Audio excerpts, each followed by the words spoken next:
Hello everyone, in this video, I will show you how to delete and remove all the posts you have liked on Instagram if you have accidentally liked someone's post that you don't want to like. If you find this video useful, please do like and subscribe. Now, without any delay, let's move to my mobile screen. First of all, open the Instagram application and then click on your profile icon right below. Once you get into your profile, click on this menu bar. Now, on this settings page, click on your activity and then simply click on likes on this activity page. Once you get into the liked posts page, click on a post that you want to unlike, just the way you liked it. In the same way, click on this heart icon again to unlike it.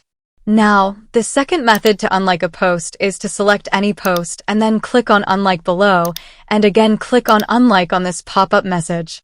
Now, as you can see, the posts that were unliked recently have been removed from here. This is how anyone can dislike a post if you have accidentally liked someone's post that you don't want to like.